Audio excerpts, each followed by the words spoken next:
Hello everyone, good morning, good afternoon, good evening, wherever the world you are. Hope you're doing great, amazing, with this beautiful weather.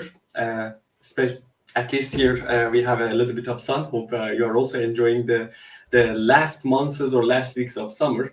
Here we are again. Thanks for joining and being online again in another weekend, in another Saturday with Microsoft Hero, Zero to Hero community. Today we have Mehrdad, a learn expert and also a community lead within Microsoft Learn, with an interesting topic of harnessing real-time intelligence in Microsoft Fabric, a deep dive into advanced analytics.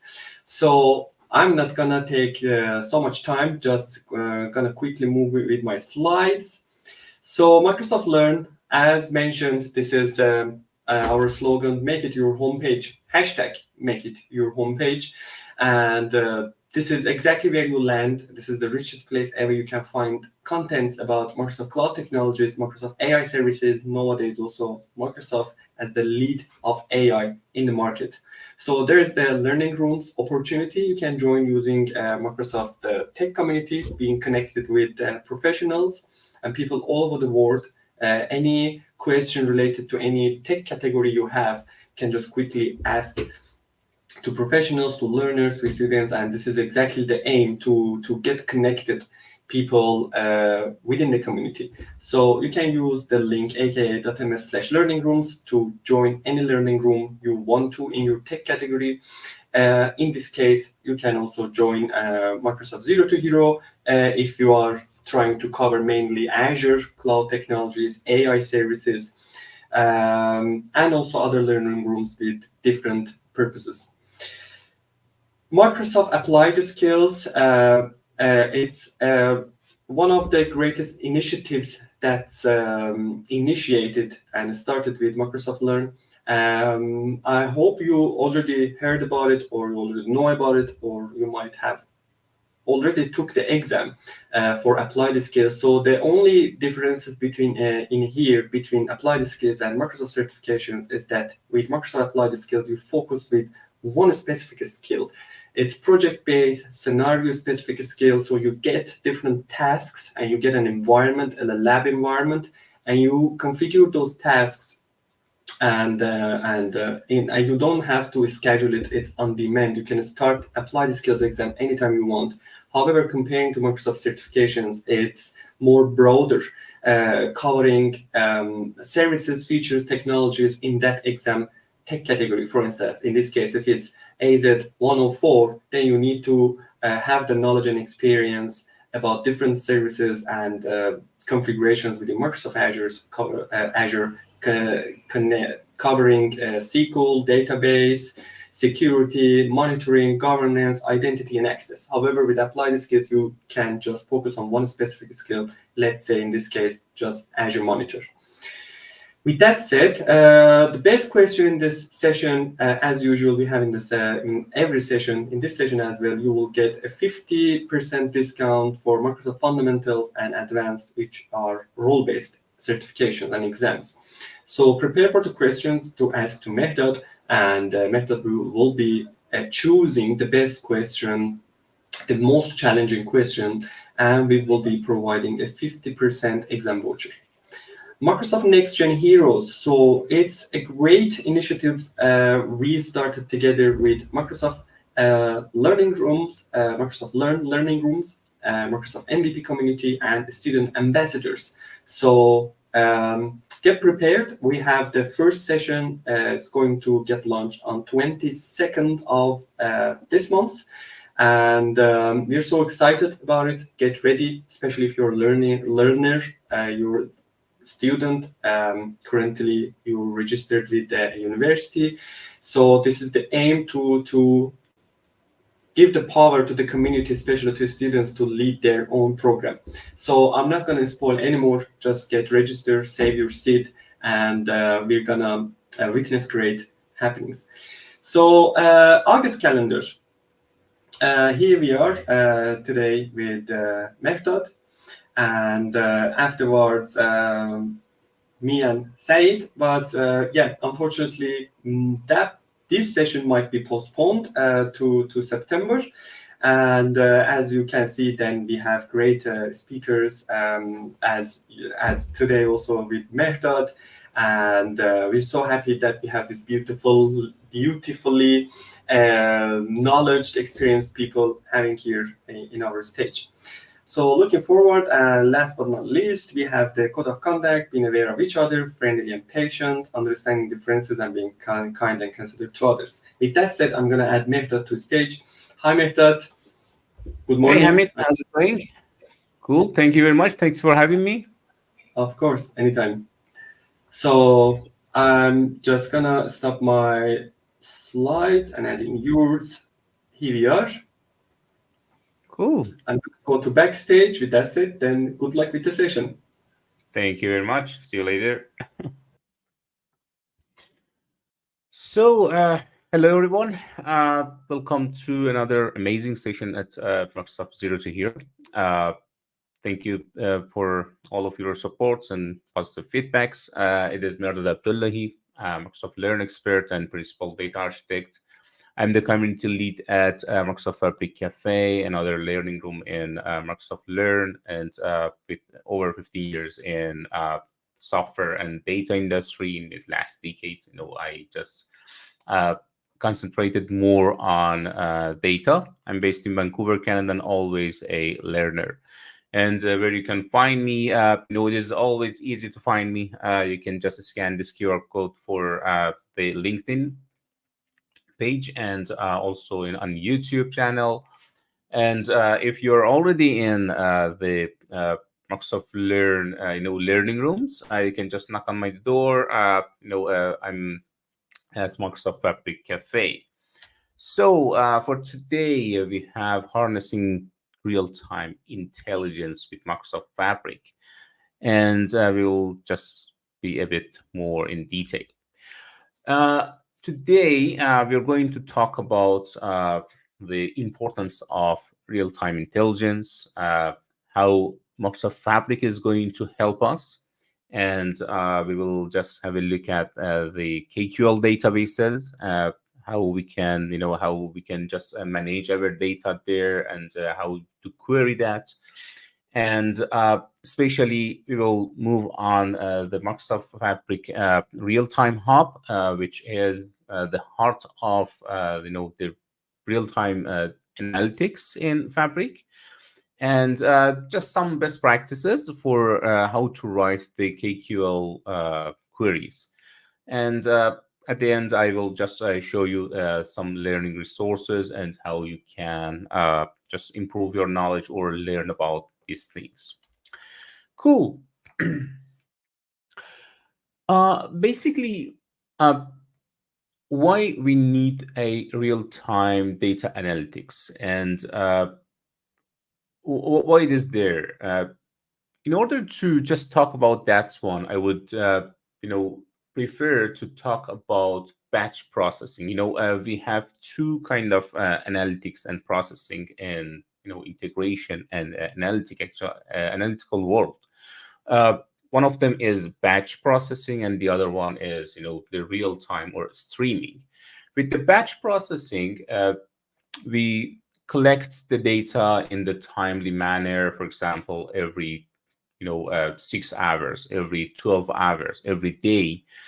We collect that, process them, and then do the analysis on that. Our data scientists are going to work on that data and get the insights from that data. These are in its place. They are very useful for just making the decisions about the future of the business and organization. And it is in its place, but it is always needed to have a really real time and analysis on your data. When something happens, you act immediately, right? And with real time analytic, you're gonna have less delays in your actually making your decisions, right? And of course, it is going to prevent possible loss. It is not real time actually analytics, but it is near real time, to be honest. And some examples of real time analytics and processing can be in the industries. For example, in the industry of retail. In retail, just imagine in a shop that the inventory levels of a product is going to be very low, right? And the shelves are empty. So people, clients are at the store and they cannot find it, right? So who's gonna lose the money, or the client, the possible clients? It is organization. So the organization needs a real time analytics of the data, real time processing of the data when the level of that inventory for that specific product is going to be lower, and a certain number. For example, if it is less than 100, just go and recharge it, go for new order or something like that, and take actions, I mean. Or even in the finance industry. In the finance industry, as an example can be uh, you know uh, the the stock market, right? And when it is going to be up and down, and the financial advisors are going to purchase or sell something, so they need real time data. They need to know when something goes up or down, and then they make the decision to buy or sell something, right? Or even in the healthcare, which is really, really important, about the patients, what they the real-time data that is streaming from from the patients to the control room or monitor room of the doctors or nurses. They can just monitor that data, and it is actually possible with real-time intelligence. And how Microsoft Fabric is going to help us with real-time intelligence. So basically, it is one of the components, one of the experiences within Microsoft Fabric, which we have real-time capabilities. It is a comprehensive platform for real-time data processing and analytics, which is combining power, flexibility, and security. So we will, just look at them later. But you need to just keep in mind that Microsoft came with the promise of scalability of the processing compute, and also the storage, even that this processing is this actually this processing of the real-time data is going to be scaled up or down, based on the requirements, based on the volume of the data that you are receiving from your streams. So it can be in gigabytes of the data, terabytes of the data, doesn't matter. It is going to up and down for the resources and your storage. So, and another promise from Microsoft, that the performance is not going to be actually down because of this amount of this amount of data for being processed. And the good thing about Microsoft Fabric real-time actually intelligence is that it is integrated with the other data infrastructure that we have. For example, we can just get the data from different resources like Azure storage account, or even Fabric items. Even you can just integrate it and get the data from the other cloud providers like Google or Amazon. And it is going to actually enhance your capability, and that is why we say it is flexible. It can work with any kind of source. However, there is a limited list of source, but of course it is going to be improved, and we will have more source types there. Before jumping into the Fabric, it's actually Fabric and real-time intelligence. I would like to just talk about a bit about KQL database. which is Custo, query language. It is basically uh, designed to work with the large data sets for the fast querying. It is very fast. It is actually a read-only query sets, and it is which is ideal tool for real-time analytics. So for the real-time analytics and large data sets, you need a fast query, right? We cannot just wait for a query to be executed for forever or for hours. It should be done in a second, right? And KQL databases are basically a some kind of repositories for storing data in Microsoft Fabric for structured data.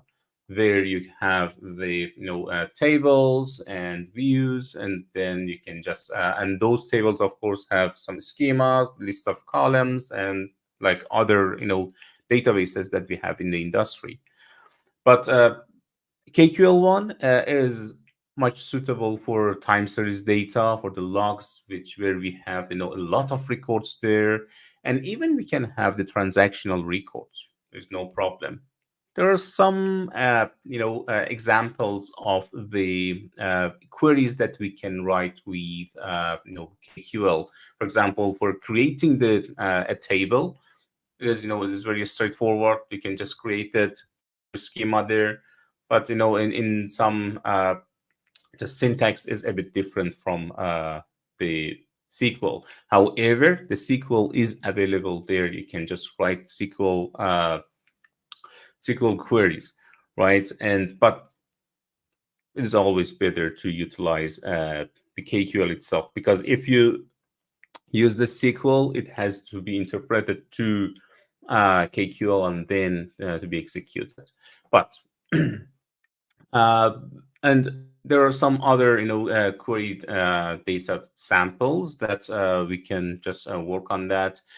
Let's jump into the portal, the Microsoft Fabric, and just have a quick look at the KQL database. I don't want to talk a lot about the real time here. It is just mostly working on the KQL and how does it look like, and also how the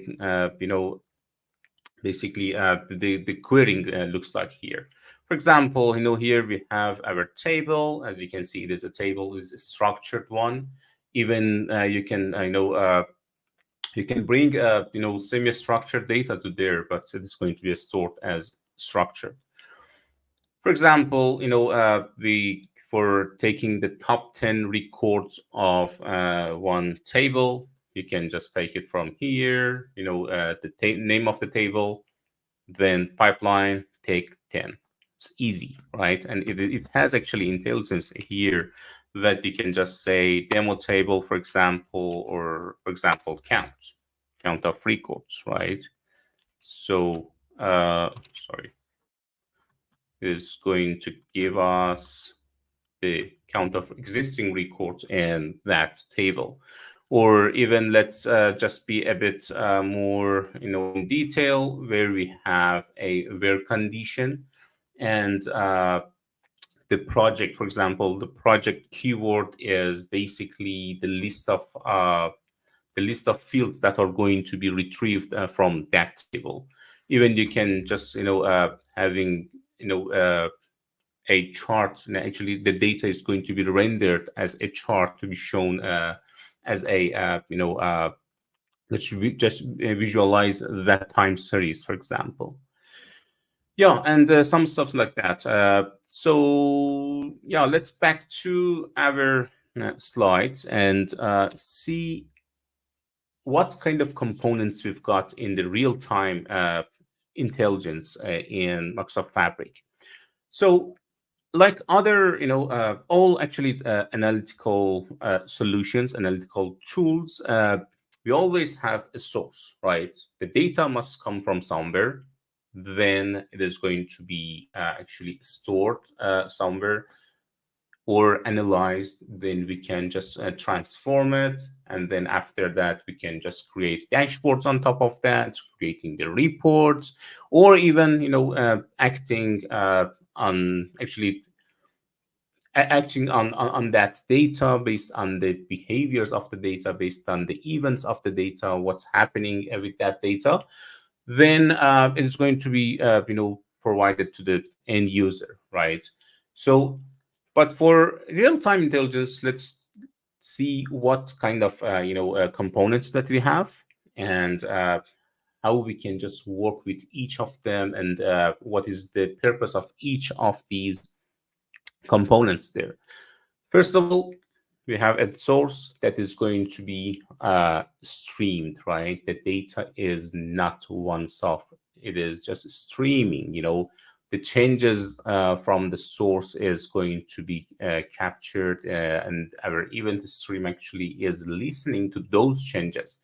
For example, just let's imagine, in this the list of source that we have here, we have the Azure Cosmos DB, right? Which is a document base, database in within Azure, right? It is listening to that.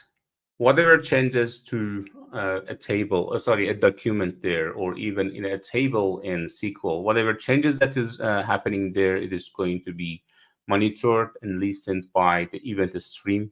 The data will be ingested and processed. Then it is going to be stored somewhere in between in the KQL database. So Event House is the actually a management for the KQL databases that we've discussed. So there we can, have the tables, the data. Then alongside of that, we can just write our KQL queries and add them to the dashboard, adding the tiles to the dashboard, or even directly, without actually storing your data in the event house in the KQL database. You can just act on that, right? When, for example, some amount of the data, some numbers are going to be more and less of a certain a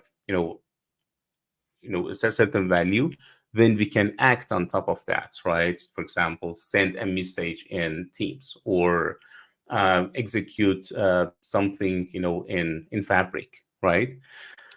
And yeah, we've just discussed whatever is written here in the previous one, that it is basically three sections that we mentioned: ingest and process the data, analyze and transform it, and then act on that. And all of these stuffs that we've discussed are managed in the real-time hub. So the real-time hub is the heart of the real-time intelligence in Microsoft Fabric. So we again back to the discussion that we had: source, process, destination, right? Or source, process, and act, right? So for the source, we have a list of sources available. We will see them later in our portal. So for the source, we can have the Microsoft sources. These are listed as Azure event hubs, Azure IoT Hub, CDCs, Fabric events. Even you can just read the data from your custom endpoints, custom apps, or even other sources like Google, from Amazon, or even Azure Blob Storage events. In order to process them, there is a nice tool for, you can just drag and drop, it has a drag and drop interface. Then you can just, transform your data by, filtering that. You can manage the fields, whatever that is needed.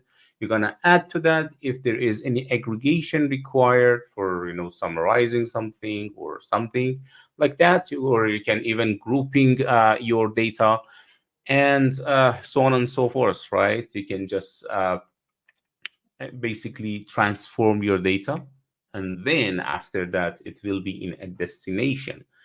your destination can be, again, custom app or custom endpoints.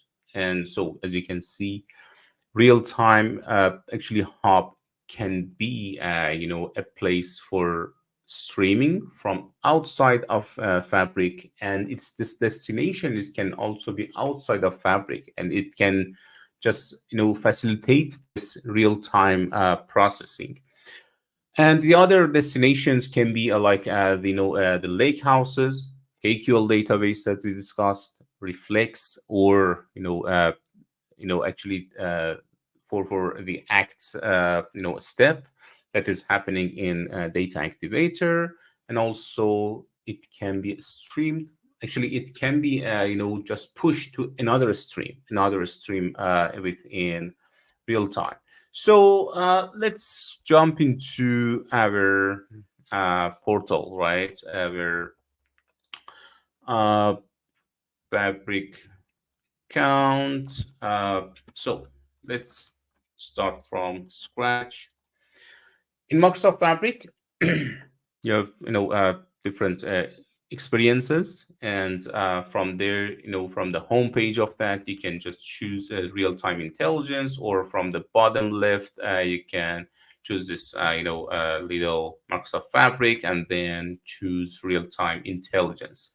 So in the real-time intelligence, as I mentioned, there is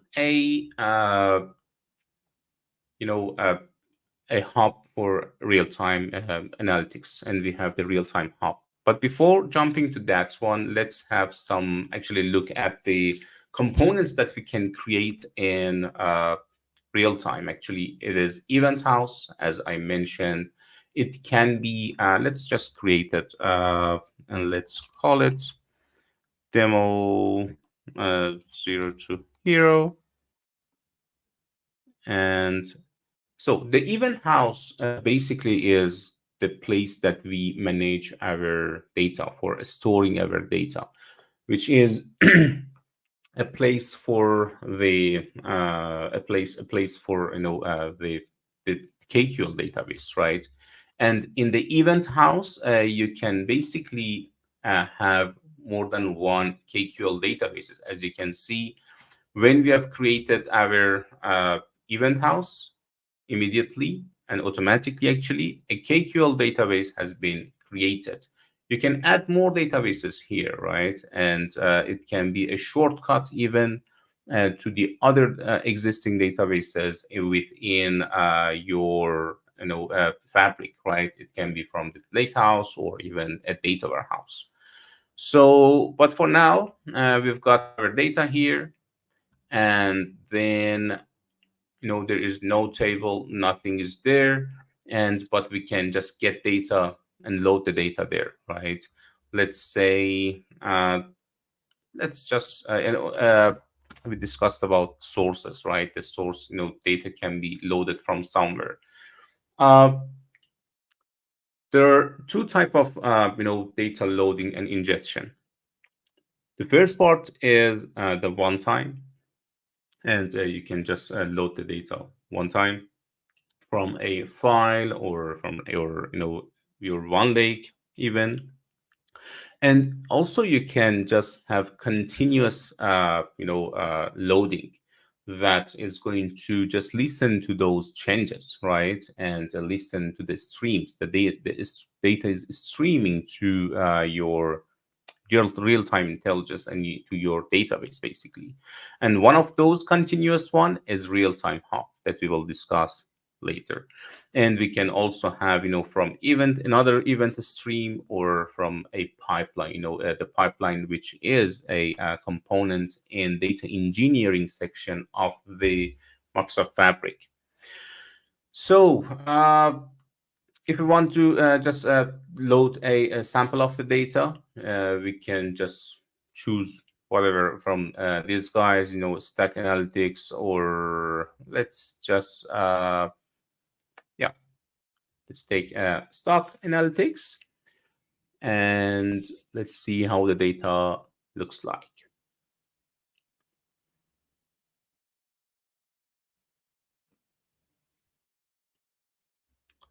So in the meantime, which is this one actually processing and loading the data for us, we can, oh, here we cannot move, but I can show you something in the meantime, which is actually this loading. Uh, so Hamid mentioned about the apply the skills and actually the credentials in isomet in Microsoft, right? That we've got 4 applied skills for Microsoft Fabric. That actually one of them is implementing a real-time intelligence solution with Microsoft Fabric. You can follow that and just take the assessment and then just improve your knowledge there as well. So let's back to our KQL database. So the data is loaded. It is in one table, a stock, and in order to do that, actually, to just explore the data there, you can just hit this dot dot dot button, and you can just query the table, show any 100 or whatever that is there. Even as you can see, you can write the SQL queries, right? And it is going to be here, select top 100 of this record.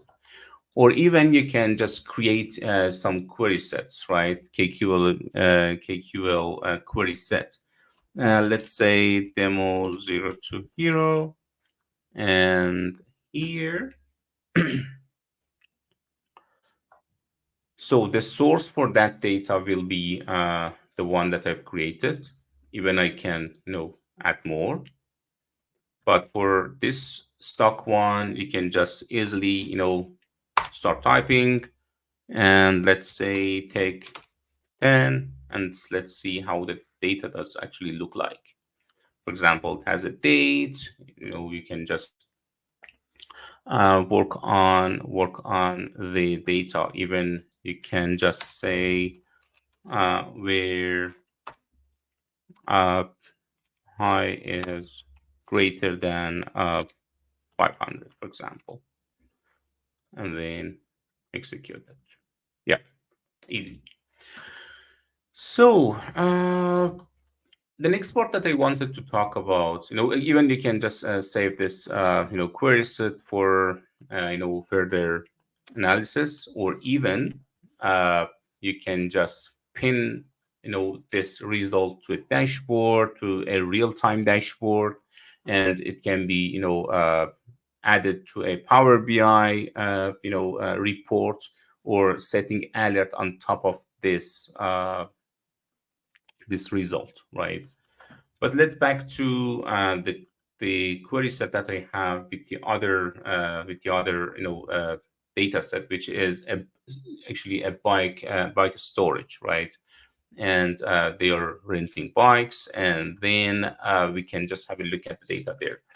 So as I discussed, you can just render a result to actually time chart, for example, and you can see the data, how the data is fluctuating there, and it is basically showing you the times, actually the times that there was no bike there, right? So yeah, and the other queries that we have in the real time. So let's back to our real time hub, and that I mentioned, it is basically going to it is going to just control everything for the real time analytics. I already have one stream that I have created for this session, and we can see how it is, reading the data from source, and how we can just add the steps to that stream, right? But let's start it from here. Cool. As you can see, there is a flow of the data, right? It is started from a source, which my source is that once of table, right? That's once of load that I have actually done for loading those bike environment, actually bike information there, and then it is actually a stream there. It is that a stream is listening to the changes of the data in that storage, and then after that, we have the destinations or even processing, right? After this stream, it can be, transformed like this. Let's just put it in the edit mode. And here, as you can see, you can just add your, you know, transforming, right? Here you can, for example, just filter it, right? And that filter is going to be, let me just put it on top. For example, for filtering, it needs an input and then an output, right? For the input, we can just drag and drop on this one. And whatever data that is streaming from that source is going to move over to the this destination or this next step for transforming the data. Let's just call it a filter neighborhood, for example. And then from there, I choose the neighborhood, and let's say equals to Chelsea. And then save it.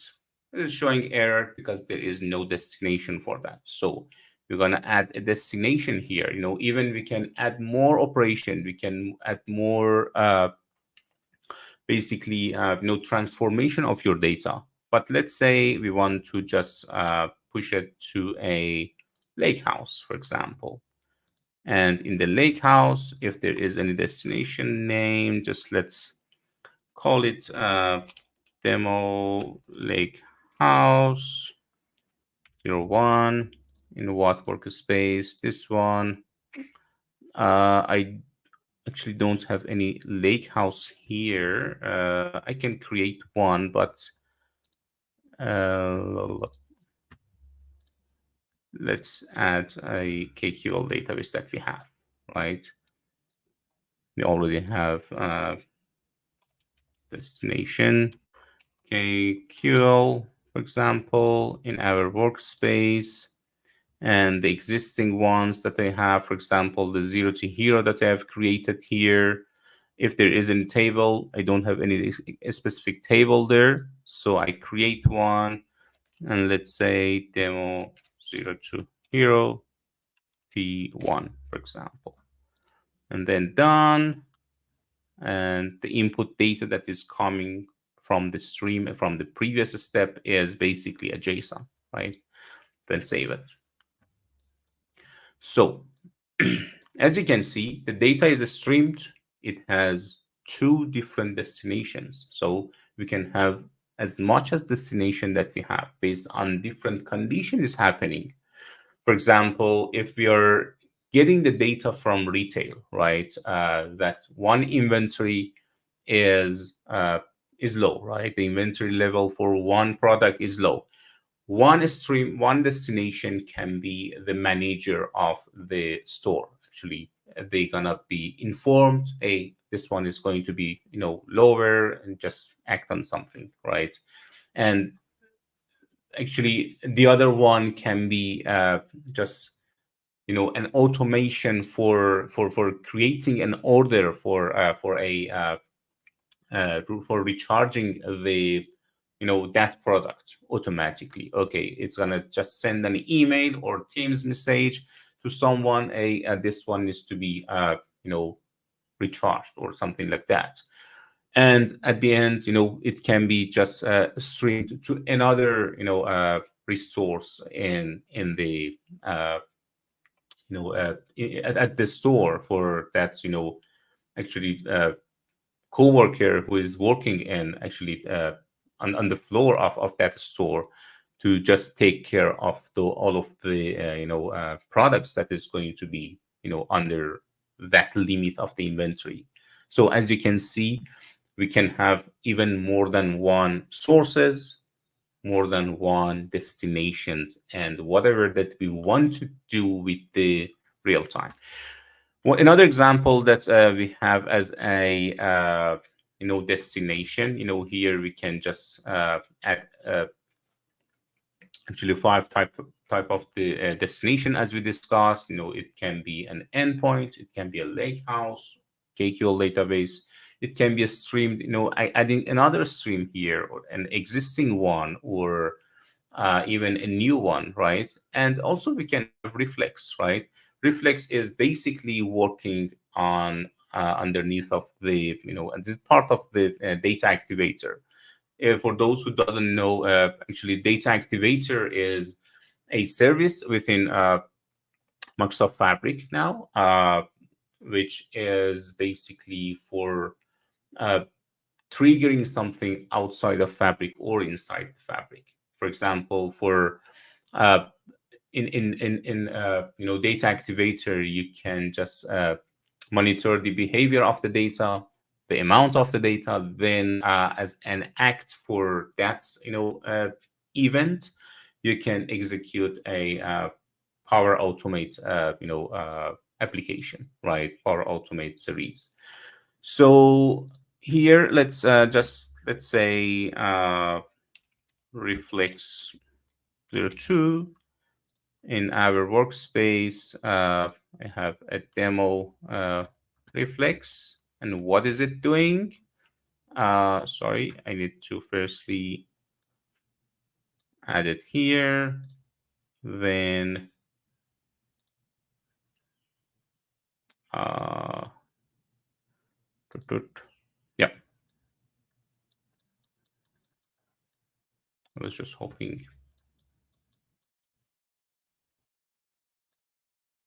to find it here. Let me just create a new Reflex.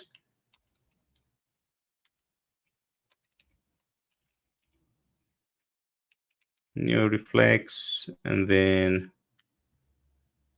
yeah, do not streaming to the same one. Cool. Here is the basically, and then after finishing all of changes that we have, it can be published, and then we can just monitor that and see how it does look like afterward, right?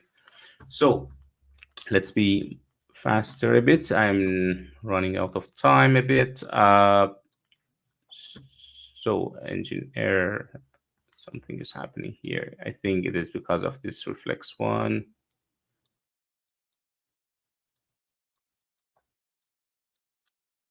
And as you can see, when I publish that, it is started to stream the data, actually stream the data and put it in the destination. Let's have a look at this destination one and see if it is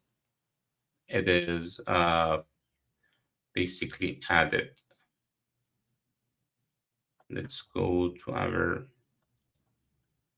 event hub and our KQL, and if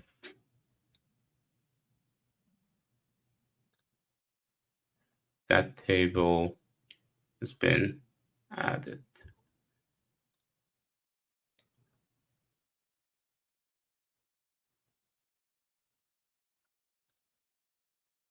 Why does not? Let's open it. The data is not streamed yet here, but yeah, it is here. The top tables, right? And how the data looks like. No, it is not there yet, but the table has been created. And I'm just waiting for this event stream to be completed. However, I got an error. So it is streaming. It's streaming. Everything is working, but something is wrong with the engine queries. There's something here in between, but yeah. Let me bring it up from here. Where is my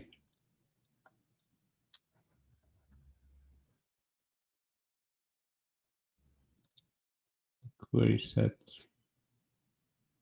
So this query set is looking at this. Yeah, demo 03 here.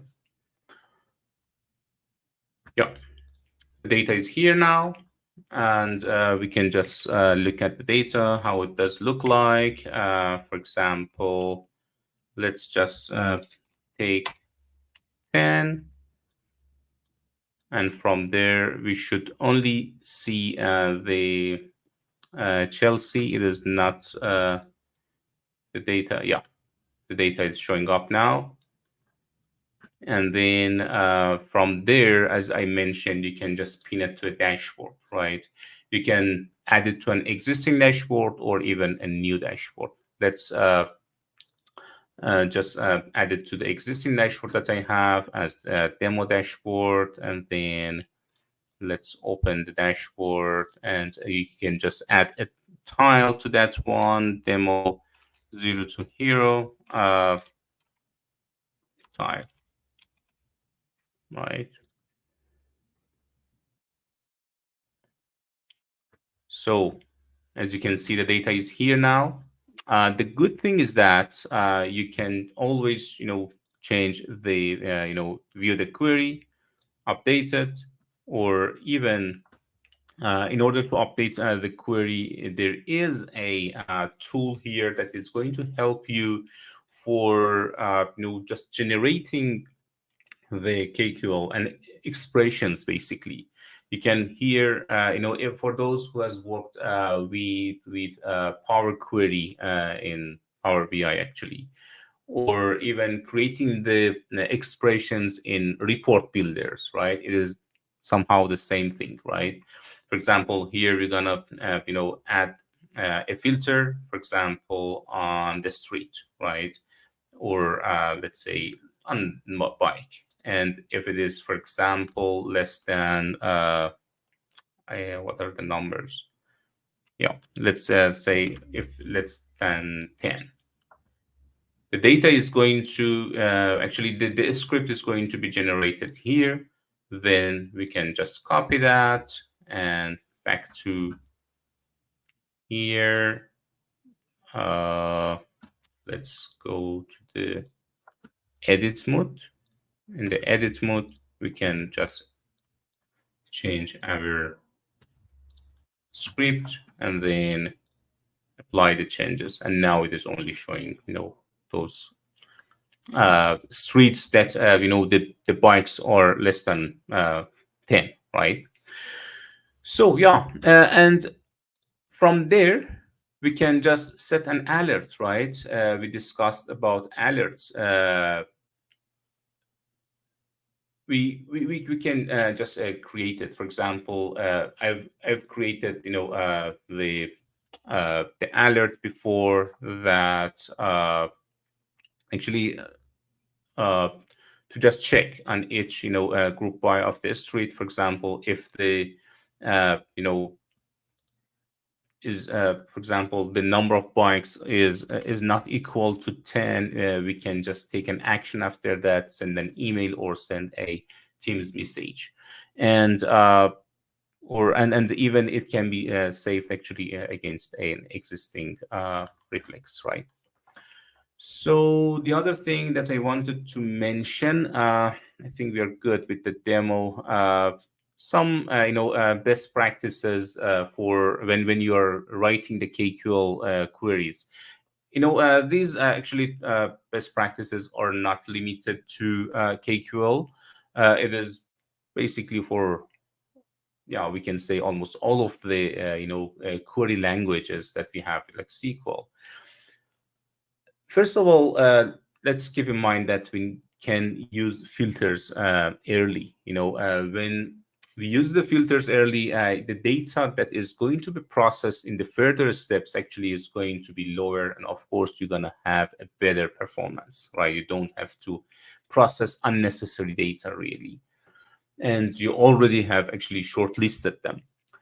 The next thing that can be considered is leveraging the indexes. Just make sure you have the right indexes in place for each of those tables. For example, if you want to make join with another table, of course, those join points should be part of the indexes. Or if you don't have it, you can create it, right? And just be mindful about those indexes and how you can just use them to have a better performance. Again, we are all talking about the real-time intelligence, real-time processing, so we don't actually we cannot wait forever for executing a script, right? It can be executed in a second, and then just act on top of that. The other thing that we can mention is actually avoid, unnecessary computation. So, you know, if you can, you can just pre-calculate something on another table and pre-calculate the values to just summarize them in the summary table to just prevent having all the complex things in one place. Instead of that, you can just you know uh, having them pre-calculated somewhere, and then query on that data, right? For pre-calculation, we already have the operations in real-time hop, right? As we saw, you can just transform it and then put it in a destination. So the other thing will be the optimizing joins. When you're joining, just be mindful about that. Don't do much joins, and just keep in mind that the result set that is going to be happening after that join, it is better to have a lower amount of recourse that is going to be created, right? So yeah, these are some best practices.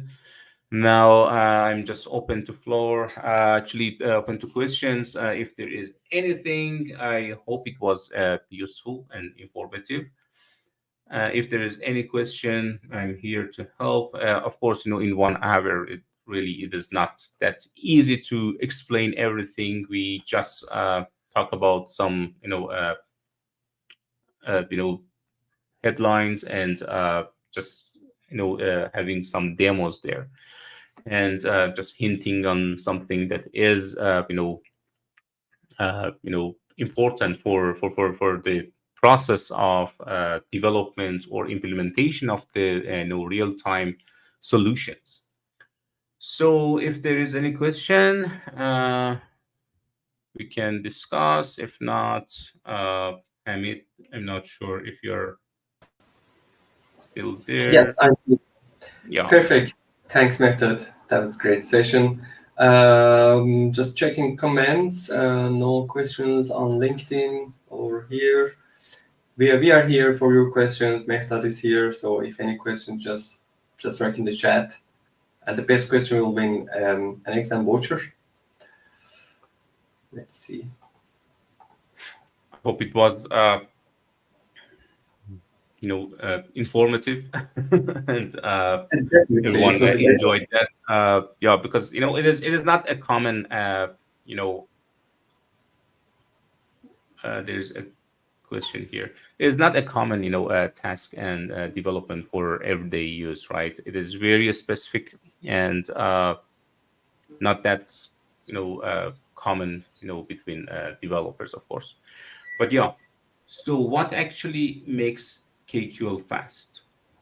uh, what do you mean? Are you meaning about this fast execution of the query itself, or how it is working fastly? Actually, if you're asking about the architecture behind that, the data is basically is going to be stored in uh, you know uh, plain text, right? And of course, it is very fast in terms of the processing of that data. And also, the data is basically stored in the delta format. If my screen is still there, and I can just show you something quick, that the data that is behind the scene for that KQL, it is storing the data in the delta format, which is in the Parquet and delta format, which is suitable for doing the analytics, right? And it is columnar based, as you know, for the storage of the data. But if I can find it here, uh, show the view files. So